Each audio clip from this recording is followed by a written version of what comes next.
Okay, so hello everybody. This is Radio Zindagi 92.3 FM HD. This is the 16th of September, Thursday, noon, right afternoon.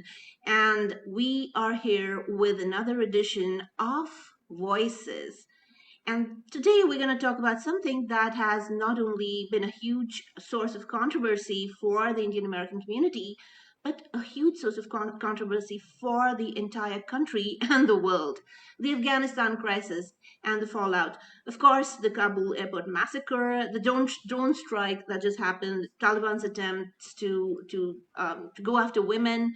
It's all a reminder that the geopolitical consequences of America's Afghanistan fiasco. We're gonna talk about that.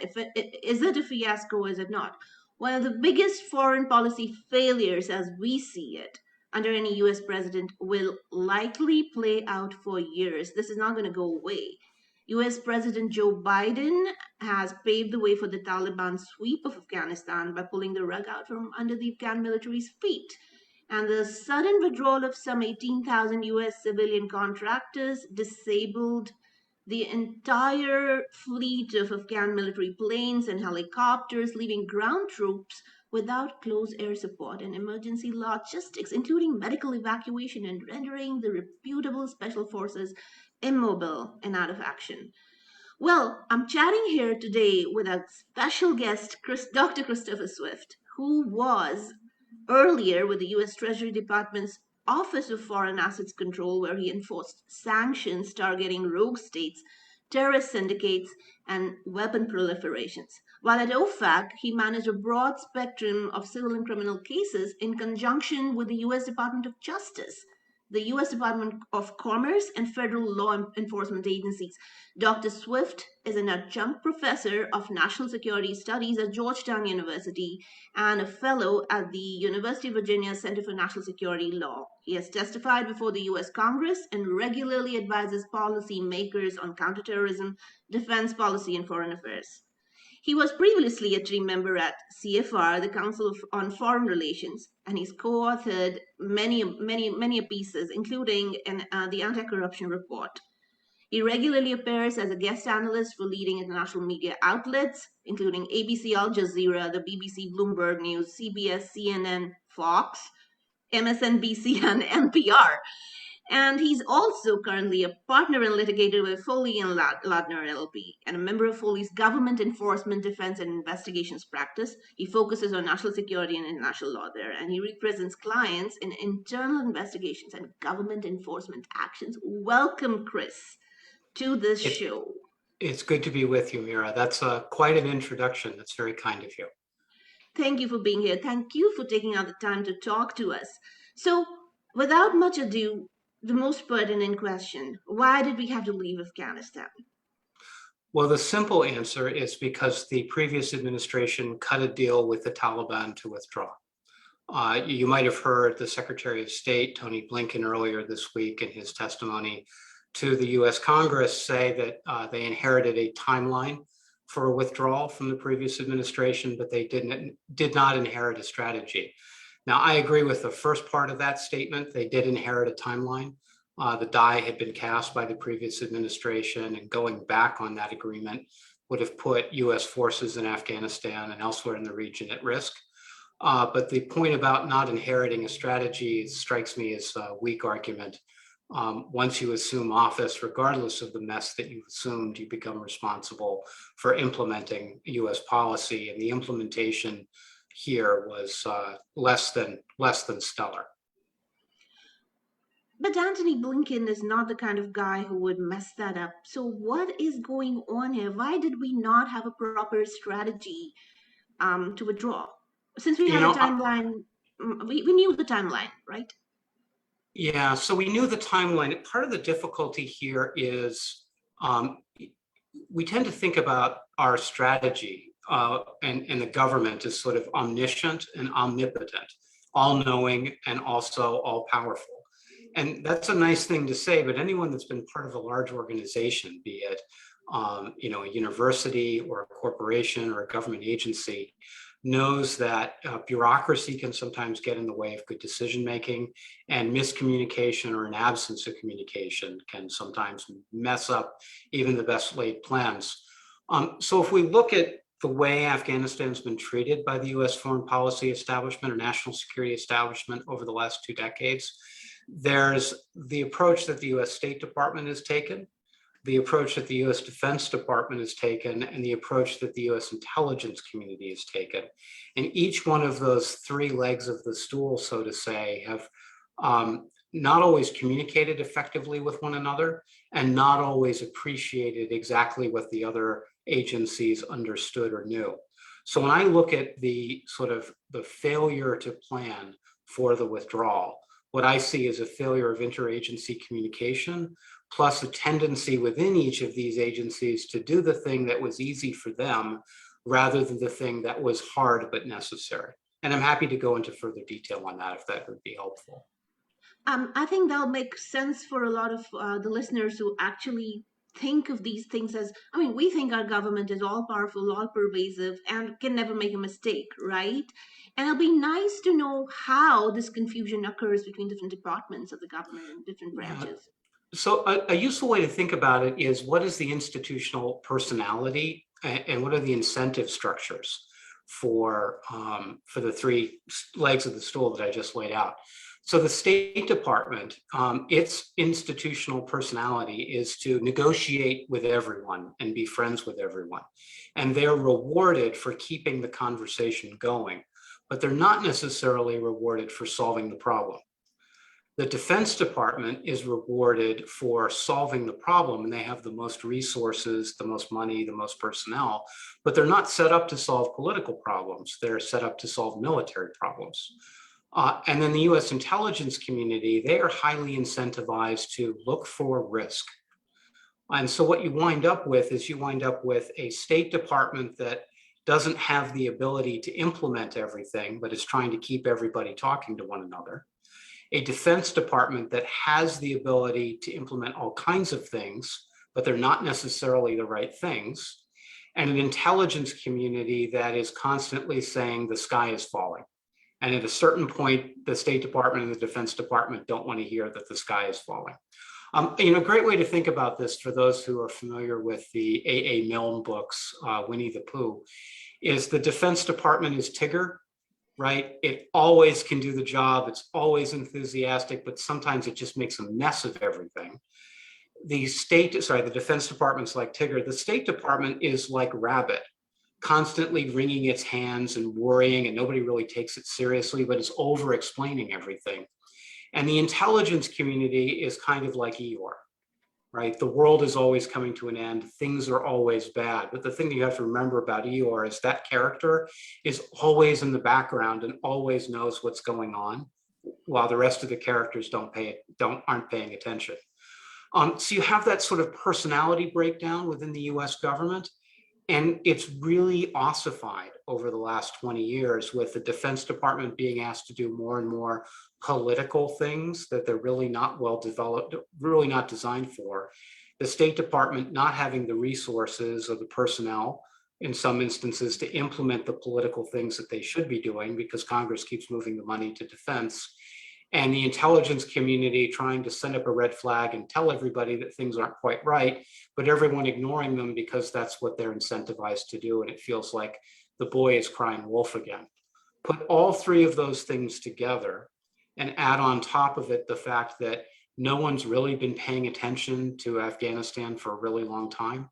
And you can understand why something that, even the smartest people in the intelligence community thought would take a matter of months took less than 2 weeks, and that is the Taliban takeover. One other thing I want to note quickly here, Mira, and this gets back to the point about not paying attention to what's going on in Afghanistan. The Taliban, when they took over Afghanistan between 1996 and 2001, they did it in a really similar way, by sort of coming out of nowhere in the rural Pashtun regions in the south and east of the country, and slowly going through the country and co-opting the local elites, the local security elites, the local economic elites, sort of on a village by village and district by district basis. This has been that's how they did it before. It's how they did it now. And it really should be a surprise to no one that in that context, they successfully either negotiate a surrender with their adversaries or they intimidate their adversaries into running away. The minute the United States said it was going to pull out, it was just a matter of time before the Taliban executed that same strategy they ran in 1996. And the only thing that was surprising to me about it was that it took 11 days for them to take Kabul rather than taking, I don't know, I was talking with my wife a few days before they took Kabul, and I said, this will probably be December before they Yeah, take everything. yeah, So I was off by a matter of months myself, but yeah. it But then shouldn't be a surprise. so was our own intelligence community, because that's what President Biden said, that yeah, we know they're coming, but it won't be this quick. We'll have enough time to evacuate, right? We'll have enough time to evacuate. We'll have enough time to force them into a political dialogue. We'll have enough time to bolster our allies. One of the things that's really important for Americans to understand here is when we think about the war in Afghanistan, we think of it as a post 9/11 event, right? 9/11 triggered the US intervention in Afghanistan. When Afghans think about the US intervention in Afghanistan, it's not a post 9/11 event. And it's not the US-Afghan war, the US war against the Taliban. It is the United States and its NATO allies intervening in the Afghan civil war. And the Afghan civil war has been running since 1988, 1989. A lot of the players, keep recycling themselves, under different flags and with different groups. But that civil war, that internal conflict has always been the sort of internal conflict where external actors like the United States or the Soviet Union or Pakistan or Iran will project their own image of what's happening onto the country. Whereas the internal folks who are fighting the civil war will look to the outside world and say, how can we leverage these outside influences or these outside resources in order to get the upper hand locally? And so you have false ambitions for the intervening parties, be it the United States, the Soviet Union, Pakistan to a certain extent, and even Iran to a certain extent. And you also have these local groups that are struggling against one another that have a relationship based on mutual exploitation with the outside intervener. And so when we think about what's going on in Afghanistan, we didn't go in and overthrow the Taliban and install democracy. We intervened on the side of the Northern Alliance and the urban Pashtun, who are interested in having a successful, stable country so they could conduct business successfully. At no point did we may have pushed the Taliban out of power in Kabul, but at no point did we eliminate the Taliban. The Taliban, which is the primary, political and military movement for the rural Pashtuns in Afghanistan, has always existed since 1996. It never went away. It just took some time to go over the border to Pakistan, recoup, recover, and then redeploy. And I think with what's happened right now, Quetta is again the hub of everything terrorism, and Pakistan is of course supporting it, and this entire geopolitical situation in South Asia is becoming even more dangerous. But let's talk about it in a little bit. What I really want to talk about before that is we were going after ISIS. We never looked at Taliban that seriously. Right? And ISIS is not in Afghanistan. Some of the analysts say that because ISIS is no longer there, we've destroyed ISIS, we went there and did what we had to do, and we don't really care about Taliban. But then 17 out of 32 people in the cabinet right now who are officiating the government in Afghanistan are terrorists. They're the known terrorists, global terrorists. So how do you even justify that argument as America? Yeah, so let's divide up the different groups that we're dealing with here. So initially, the United States after September 11th was in discussions with the Taliban to see whether they would surrender Osama bin Laden and Ayman al-Zawahiri and other senior al-Qaeda leadership.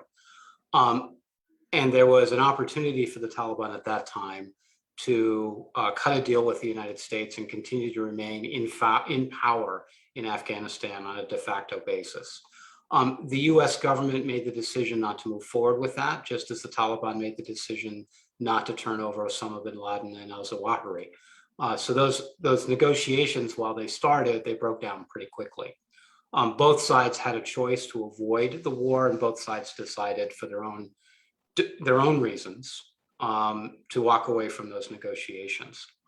Al-Qaeda was always, was temporarily present in Afghanistan, but if you look at what happened after September 11th, Al-Qaeda was sort of shattered and fragmented, decamped to Pakistan, decamped to other parts of the world. You see some of bin Laden's senior lieutenants sort of go back to the Middle East over time and reestablish themselves in places like southern Yemen. At the same time, by virtue of the Iraq War, you have Al-Qaeda influenced groups that temporarily join Al-Qaeda for the purpose of branding, but then decide that Al-Qaeda is not sufficiently militant enough. They break off and they form the Islamic State. They form ISIS. So there's some pretty important, these groups sort of converge in some ways, but then they diverge. And there are some pretty important differences between the Taliban on the one hand and Al-Qaeda on the other. Yes, they were close allies, but the Taliban was using Al-Qaeda to bring external resources in, and Al-Qaeda was exploiting the Taliban in terms of having a safe haven to operate. So that relationship was based on a mutual exploitation as much as it was an alliance. Al-Qaeda and ISIS, initially the folks that started ISIS were part of Qaeda, right? They were a different group, but they joined with Qaeda for the branding.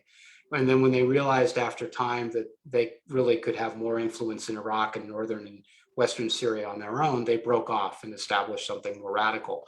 There's also some pretty important class differences between who joins Al-Qaeda versus who joins ISIS. Al-Qaeda tends to be doctors and lawyers. It's the country club set, right? It's people who have a higher level of education, generally speaking, or come from a higher status within society. Whereas ISIS is more the angry street fighter.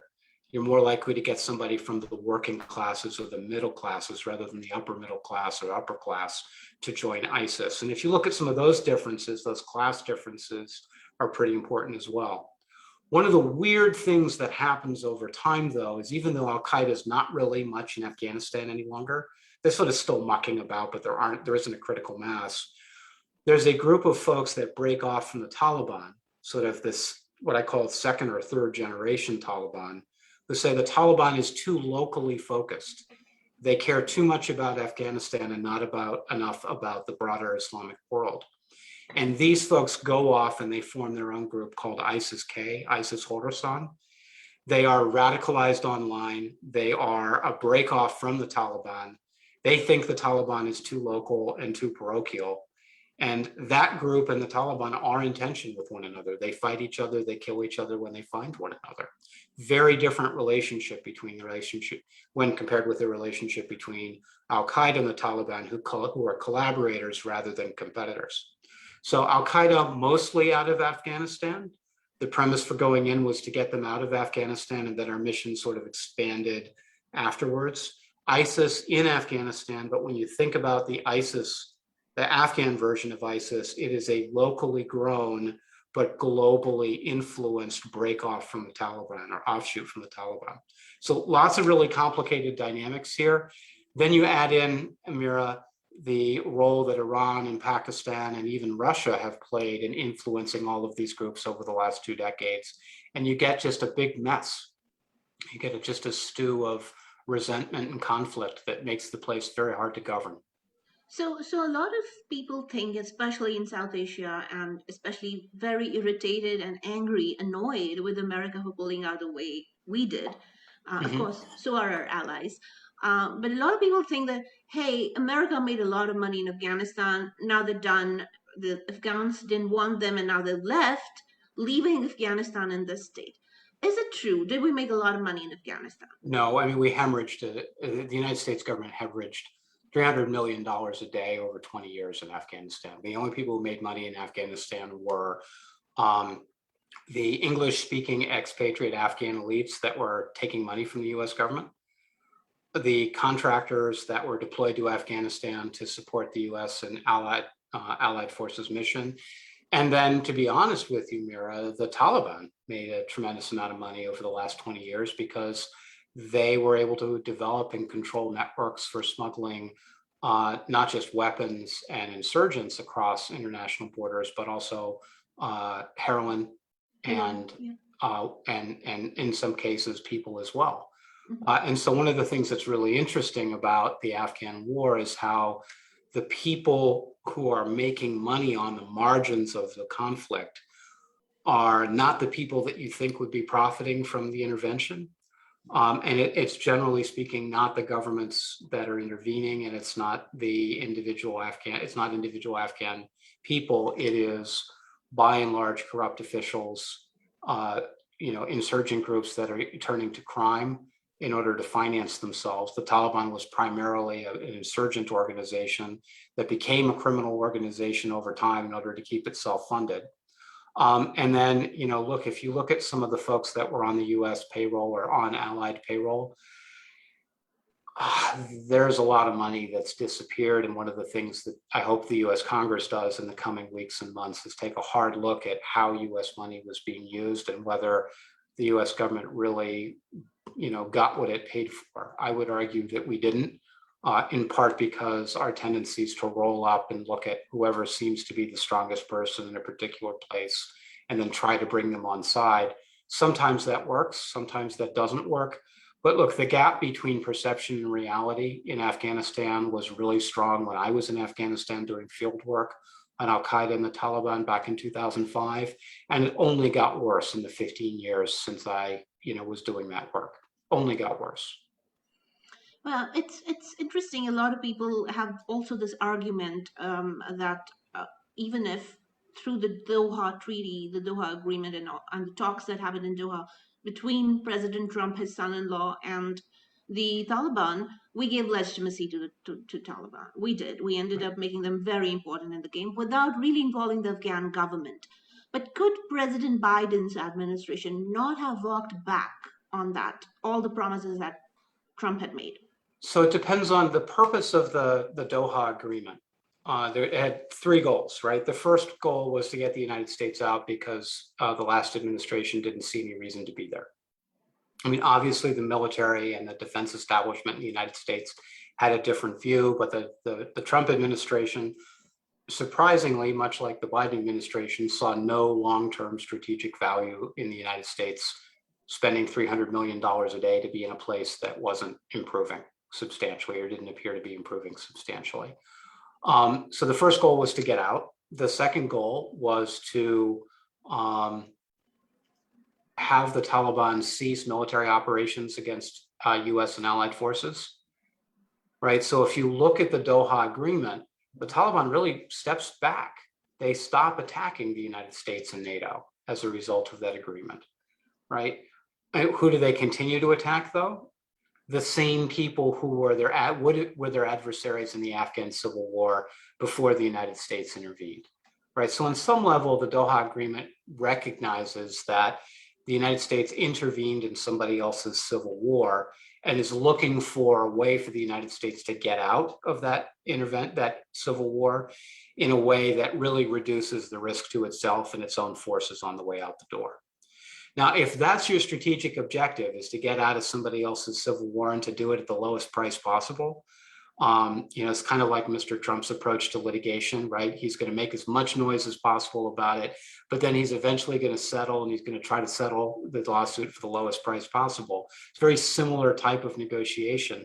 It's Then more that's, PR. It's yeah, more PR than substance. Yeah. it's more PR than substance. And that right there, Mira, is where the Afghan government, or I should say the Ghani government, was left out. They were left out of the process because that wasn't getting them involved in the process wasn't the objective. If we had had a different administration, I think it's more likely that you would have seen the Afghan government involved. And the objective would have been, let's get a peace deal between the Ghani government and the Taliban, and maybe some sort of power sharing government. And in exchange for that peace deal, the US and NATO will get out. Right? So it's a question of the sequencing and what your objectives are. If your objectives are, a power sharing government in Afghanistan and an end to the civil war, then you keep this thing going for a while with the understanding you're going to incur more casualties.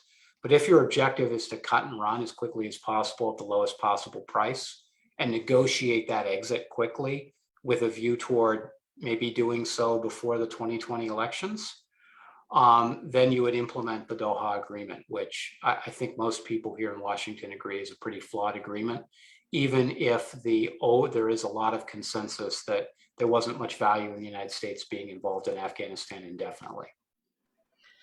But we're looking at at this entire situation only from a U.S. perspective. I remember Correct. reading one of the foreign policy analysts, and they said that we didn't need to be in Afghanistan because Afghanistan and the forces, Taliban, doesn't operate internationally, so we're not at any risk from them. And ISIS, Al Qaeda, and Al Shabaab are bigger risks. So we might as well focus on Somalia, on Chad, on countries where all Mhm. these bigger terrorist groups operate from, and that's why that was one of the reasons why we quickly justify our exit from Afghanistan. Is that Yeah, true? that's so parts of that are true and parts of that are not true. So first off, the notion that the Taliban doesn't operate internationally is false, right? I've been down to the Duran line between Afghanistan and Pakistan, and for the last 20 years, and even before, the Taliban was moving back and forth between Pakistan and Afghanistan, right? I mean, the Taliban was run out of Quetta. They're the biggest It, population in Quetta. that's exactly right. The Quetta Shura ran Afghanistan. Sorry, is running Afghanistan Mhm. now remotely, No, yeah. and the folks in Kabul are just implementing. So the notion, and look, when I was in Tajikistan looking at the movement of Salafi jihadi groups or jihadi groups throughout from Afghanistan up into Central Asia, right? Because there's an entire dynamic there involving the Central Asian countries and some of the militant groups that have been operating there on and off the last 20 or 30 years. The Taliban used to take, vacations in southern Tajikistan. So the notion that the Taliban it doesn't operate internationally is false. But there is a really important point in the analysis you just presented, and that is the Taliban's objective, their political objective, is to rule Afghanistan. That's very different from, say, Al Qaeda's objective, which is to overthrow Western influence in the greater Middle East and reestablish the caliphate, or ISIS's objective, which is we're going to establish the caliphate in our minds because we're not able to do it, in the real That's world. where, yeah. So if you look at some of the militant organizations that are a higher risk to the United States in the near term, they are operating in different places where the United States does not have the same sort of on the ground presence. Southern Yemen, right? Southern and Eastern Yemen, Chad, Somalia, Mali, other locations. Those tend to be small groups that don't have much local influence. And one of the funny things we find, Mira, is the less influence a group has locally with its own population, the more their neighbors hate them, the more they seem to have global aspirations because they figure somebody will love them outside the place they're from. With the Taliban, it's just the opposite. They've always been in the business of using external resources to reinforce their vision of themselves as the masters of Afghanistan. They're highly localized, their political objectives are highly localized. Their ideology, their particular approach to Deobandi Islam is also highly localized. Their networks are internationalized, but generally speaking, within the region in which they operate. They're not globalized the way Al Qaeda was or the way ISIS is today. One of the things that's important to note, though, is when you globalize, it's usually a sign of weakness rather than strength. And one of the challenges that folks will have in the region, be it South Asia, Pakistan, and India, or Central Asia, the Stans, or Iran, or even China and Russia, is figuring out what to do with a strong Taliban that maybe can't govern, maybe has no idea what to do with an economy, but knows a lot about how to keep people in the country in line. Yeah, and we're seeing that happen quite a lot. Now, coming to the bigger question, which is very important to the Indian American, South Asian American people, and that is the stability of the region and how the American pullout will affect the geopolitical balance of power in South Asia, especially because right now we know Pakistan is literally running Afghanistan from across the border. Yeah, And so of course, sorry. let me contest that a bit. Mm, There are parts of the Pakistani government that would love to be able to say that they're running Afghanistan from across the border. But the notion that the Taliban is a proxy for the Pakistani government really overstates the competence and influence of the Pakistani government. The thing that's important to note is, we tend to, remember I said earlier, Mira, we tend to project our own image of the world or our own understanding of a particular region onto Afghanistan rather than looking at Afghanistan from the ground up. We tend to mm, look from the outside in. mm, Well, the Pakistani government does that. The Iranian government does that. The Russian government does that. The US government certainly did it. You can see the 20-year mess that resulted. Even the Chinese government does that to a certain extent because they look at Afghanistan and they worry about Xinjiang and the yeah, Uyghurs, yeah. even though that issue is dramatically overstated. So yes, there are parts of the Pakistani government that are very tightly wired in with the Quetta Shura, but just because they have a close relationship with them and have funded and supported them, surreptitiously in the past, does not mean you control them. Let me give a great example of that. When I was in Yemen doing field work on Al-Qaeda in the Arabian Peninsula, we had the opportunity to interview some of the Houthi rebels, who are the Shia rebels from the northern part of the country.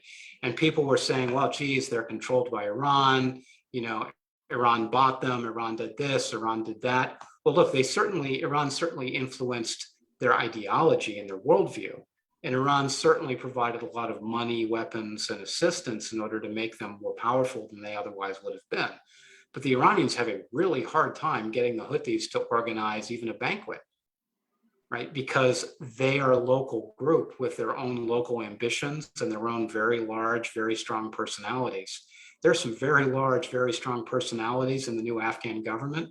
And while they may have played with the ISI in Pakistan in the past, these guys think they are masters of their own universe. And it's going to be hard for Pakistan to pull the strings and make these guys do what they want. They'll have influence, but not control. Okay, so given that premise that they might have influence and not control, we're looking at a situation right now where Afghanistan is in the center of everything that's going to happen in South Asia now, because Of course. India is definitely disappointed. I know Prime Minister Modi is coming next week to the United States to talk with President Biden, and of course, this situation is going to be up very high up on the agenda. Now, having said that, India's invested a lot with the previous Afghan government, their Correct. administration, and for them, Taliban and giving legitimacy to Taliban is going to be a very difficult issue because remember they even attacked the Indian embassy in Afghanistan, Of course. and the On fallout several of that was occasions. on several occasions. So I don't think Taliban are very friendly with the Indians. At the same time, India has invested a lot over the past decades. I mean, a couple of decades now in keeping the relationship with Afghanistan close because of the Pakistani influence, but also given the fact that now Pakistan is funded by China. This is a crazy situation, and this definitely impacts India's situation in Kashmir. Absolutely. But the thing that's important to note is just because everyone has their own external issues, right? You have the China-Pakistan relationship, you have the China-India tensions, you have the China, that doesn't mean that Afghanistan is the place where all of these issues that aren't related to Afghanistan are going to play out. What you have is a realignment in which you have a Taliban that's more likely to be open to China and more likely to be open to Pakistan. And unlike the Tajik-led, nominally Pashtun government of Afghanistan previously, which was very close to India, you're not going to have the same constructive relationship or Mr. Modi will no longer have the same sort of constructive relationship. Mr. Modi also won't have a situation where he's sending Indian taxpayer dollars to Kabul to disappear into someone's bank account in Dubai. Right. So True. on the one hand, some of the challenges that the United States had in Afghanistan, in terms of who our allies were very similar to the challenges that India had in Afghanistan in terms of who its allies were, and some of the challenges that the United States has had in Afghanistan in terms of Chinese aspirations or Pakistan's Pakistani government's false ambitions in terms of being able to control Afghanistan and treating it as sort of a area that they could retreat to in the event of a war with India.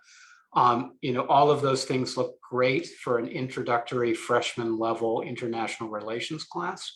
But one of the things that's really important about this region, Mira, and you know this if you travel, from one part of India to another, or you travel from one part of Pakistan to another, is the regional and ethnic differences that we see in India and Pakistan. You're going to see that same level of regional and ethnic complexity or similar types of regional and ethnic complexity in Afghanistan as well. And so when we look at the relationship between the outside forces and the inside groups inside Afghanistan, those dynamics are not fixed. They're flexible, they're constantly changing. In fact, if you look at Pakistan, there's an argument to be made that the Pakistani policy towards Afghanistan is really designed to protect Lahore, Karachi, and Islamabad from Quetta by having Quetta focus all of its attention on what's happening north of the Durand Line. You could almost look at what the Pakistani intervention in Afghanistan as an effort to protect eastern and southern Afghanistan from the northwest frontier province. Yes, but I've seen a lot of videos come out of Quetta, and you can see that entire area being really animated around this entire issue. But Correct. having said that, the danger that India faces now with this changed geopolitical situation, where they have China on one end encroaching on Indian land, Pakistan getting a little bit more attention because of the way they're running Afghanistan, even if it's not true to the I'd say in trying to influence. trying to influence the politics in Afghanistan and basing it off Chinese money. Do you think China is going to align to a strong Taliban? So I think China has three interests in Afghanistan. The first interest is China doesn't want the Taliban to accommodate the small group of Uyghur extremists that have left Eastern China ages ago and have sort of decamped and reorganized themselves in Afghanistan and some of the Central Asian republics. China will overblow that issue in order to, deflect criticism, for the genocidal policies that it's had in Xinjiang and other parts, of the country. But that is a priority for them to make sure that that problem that they exported 20 years ago doesn't get imported from Afghanistan again. So that's their first order priority. Their second order priority is going to be regional stability. They'll want to make sure that the Taliban are actually running the place rather than letting Afghanistan become sort of an ungoverned space that's going to create uncertainty for the region as a whole. And then China's third objective in Afghanistan is going to be Belt and Road, Belt and Road, and Belt and Road, because China desperately wants, free access to Central Asia as a way of, connecting itself to the western half of the Eurasian landmass. And so to the extent that Afghanistan is, coercively governed but still stable, that's good for Belt and Road. Because look, China's biggest domestic challenge is figuring out what to do with 300 million semi-employed people that move from city to city every season. That's an enormous number of people. They have to get those people housed, employed. Otherwise, they have sort of they have some pretty serious domestic challenges. Yeah. The only way to do that is through full employment. How does an economy like China get to full employment? Through manufacturing. How do you manufacture in a resource-poor economy? Just like we have war, they have Belt and Road. That's exactly. So you bring in resources from outside, and how do you do that? You either do it through the ocean or you do it over land. So those will be China's objectives in Afghanistan. And to the extent that Pakistan is part of the play, they will be a junior partner. Because they already have taken so much money from China as Belt and Road. That's right. Now let's take a look at Pakistan's interest in Afghanistan. On the one hand, they definitely want, to the extent that Pakistan has an internal insecurity problem, in the NWFP or in other regions, they definitely want those people focused on what's going on in Afghanistan rather than what's focused on what's going on in Lahore, Islamabad, and Karachi, right? Those three cities are where the intelligentsia economically, politically, militarily reside, and they sort of are very keen to protect those areas of Pakistan.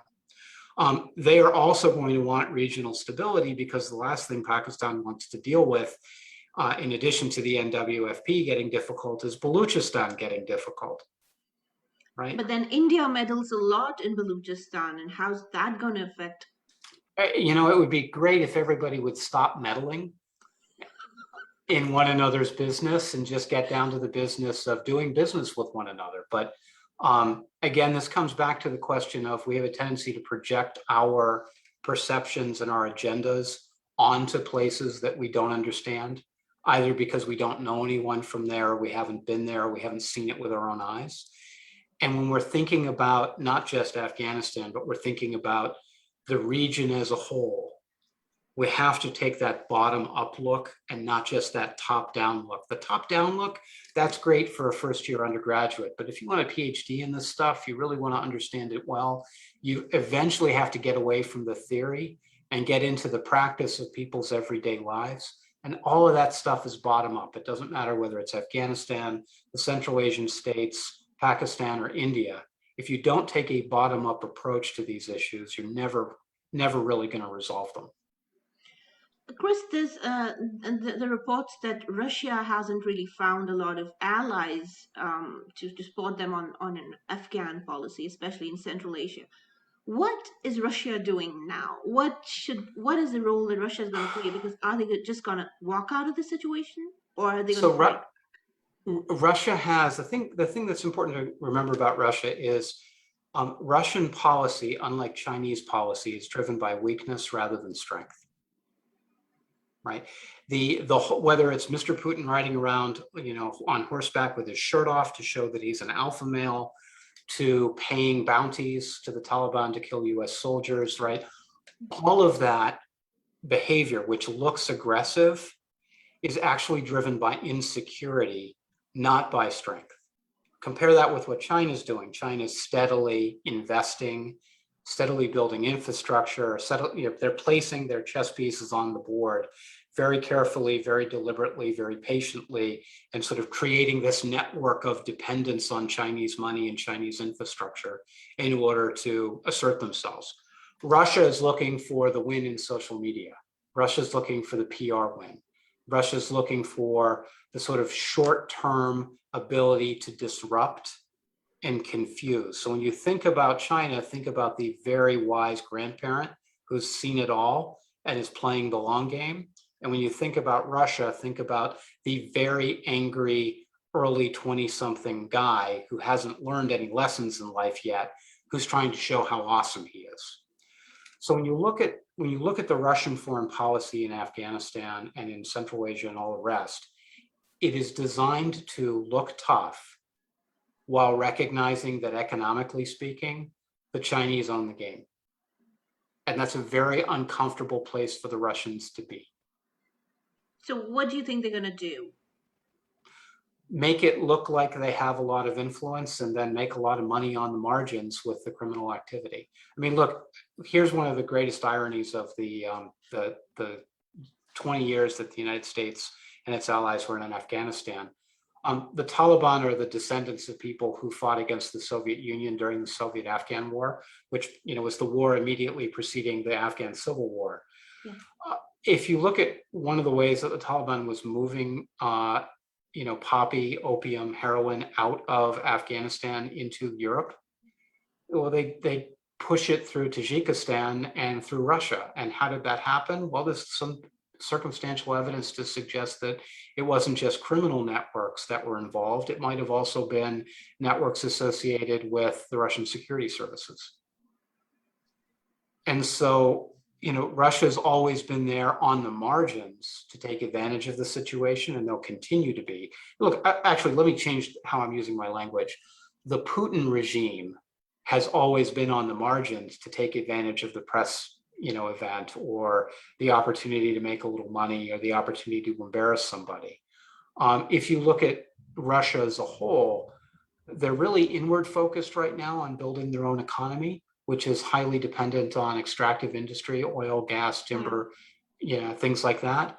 So day to day, ordinary Russian people are trying to figure out, how do we make an economy work without being dependent on extractive industry?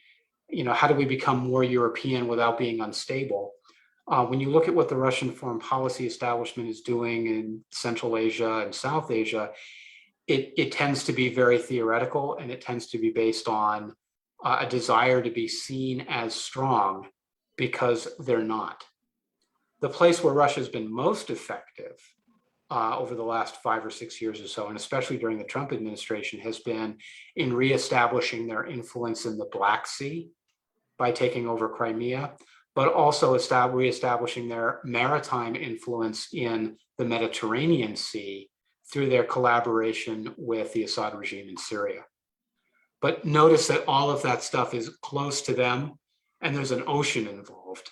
Getting down into Afghanistan through the stands and having to work with Uzbekistan and Tajikistan, the Russians know that's a headache, and it's really not going to go very far.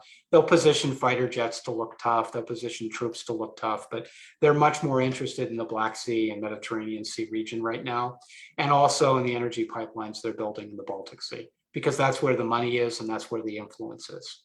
They're still European in their mindset. They're westward focused, and the eastern and southern part of their foreign policy is not usually where their strongest people are. Because they look stronger just doing that, I guess. Because they are more inclined in terms of the way the Putin regime sees the world. They're more inclined to see the West as an adversary, because Putin was brought up, and the people around Putin were brought up at a time when the West was the primary adversary and the rest of the world was a secondary consideration. You see that very strongly in Russian foreign policy even today. A lot of analysts also said during this entire pullout was that if 100,000 soldiers, American soldiers on the ground couldn't do it, then how do we expect 10,000 to do it? That's one aspect of it. And the other aspect being, we as America are better off using economic and financial sanctions to have the Taliban work for our interests. Now, given the fact this is China meddling there, there's Pakistan there, there's Russia there, and of course the European allies will also find a way to work there if they want to have influence in the region. How is this ever gonna come down to sanctions? Because for all you know, America sanctions the Taliban into a certain action, but China will come in and give them money for exactly doing that thing. Yeah, the beautiful thing about sanctions is that it's very effective if you have an adversary who's dependent on a Western-based international financial or international trade system, right? So when the United States and the European Union dropped sanctions on the Gaddafi regime in Libya, it gutted the Libyan regime in a matter of 3 to 4 days. They couldn't pay people. They couldn't even buy a coffee in a cafe because the money was all I was there. There's one hotel that's operating in that entire country, and everybody was living off Red Bull, literally. Yes. Yeah. And so if you have an adversary that's wired into the global financial system, sanctions are extremely effective. But if you have an adversary that lives in guest houses in Quetta, right, and they're trading in rials and Afghanis and and in narcotics, right, and they're not wired into New York and London, well, congratulations, they don't care if you sanction them, because it doesn't affect their day-to-day life in any meaningful way. And so there's one of the challenges we have in this region is sanctions fatigue, which is to say sometimes the United States imposes sanctions to make itself feel good and to try to create leverage, but it comes down to being a PR exercise depending on who the adversary is and what the target is.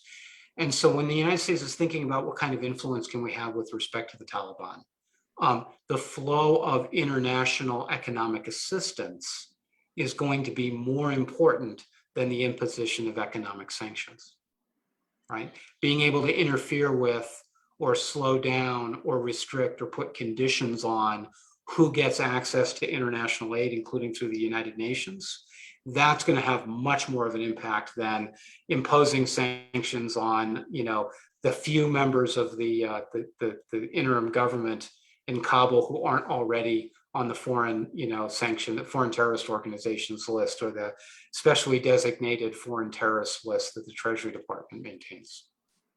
Yeah, I could go on and on about this, but we know we got a few more minutes to wrap up. But before we go, I want to talk about the human rights conditions because there are very disturbing pictures coming out of Afghanistan. One is the rumor that the deputy prime minister is no longer there.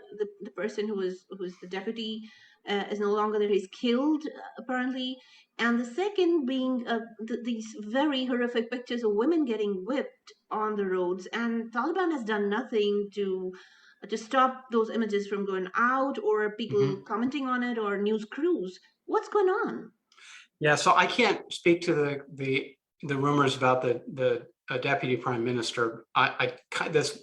There's so many. I usually don't rely on rumor as a foundation for my own, political or legal analysis. I'd like to see that validated a little bit more before we draw any conclusions. But with respect to the status of women in Afghanistan, I mean, look, this is an enormous issue. And the fact is that the Taliban are holding their own country back, and their ability to grow economically and sustain themselves economically and function well when they treat half the population as non-persons. In terms of letting some of this video out, there's three answers, and I know we talked about this a little bit earlier. The first is the Taliban is really good at scaring people into complying with their rules, but these are not folks who know how to run a regulatory or administrative state, right? Generally speaking, they're people who will know 10,000 poems, but will barely be able to sign or write their name. So it's important to keep some of these things some of those things in mind as we get going. These are not administrators, these are war fighters. And there's a big difference between fighting a war and running a country. They're very different skills. The second thing to keep in mind is that they may not be in a position to change what's happening. Look, the Taliban leadership may want to do certain things, but they have their own constituency to manage, and that constituency is this group of 15 to 30-year-old men who now think they run the country, who sort of come to power very quickly and have a very high opinion of themselves. They may not have great command and control over the good order and discipline of their own personnel in every district across the country. So watch to see how well the Taliban in the coming months is able to control their own movement. My guess is the folks in Kabul and the folks in Quetta may have a little less control over their own rank and file than they think they do. And then the third piece of this, and this will remind you of some of the domestic political debates we've had in the United States, sometimes the cruelty and showing the cruelty is the objective, because they want to deter people or show people the right way to do things or what the consequences would be for doing things the wrong way. So sometimes a totalitarian regime or an autocratic regime will allow the images of bad things happening to innocent people to get out because they want everybody in their own domestic audience to understand the consequences of what's happening. It's ruling by fear rather than ruling by law, and it's unfortunate. Yeah, we hope. I know we have to wrap up in just under a minute, but the other things that we needed to speak about, including what America is going to do about all this, and hopefully, the back channels that you and I spoke about earlier a couple of weeks ago about the back channels that U.S. seems to be establishing through or agencies might work or might not work. We're not too sure where we are with that right now. But having said that, I need to wrap up this show today. This was the Voices at Radio Zindagi. We are at 92.3 FMHD2 and live on Facebook on Radio Zindagi's page. And if you have any questions that we might answer, we can come back for another round of the show. But for now, we have to say bye. Chris, thank you so much for being a part of the show. Thank you a lot. And this is a bye from us here at Radio Zindagi. Take care.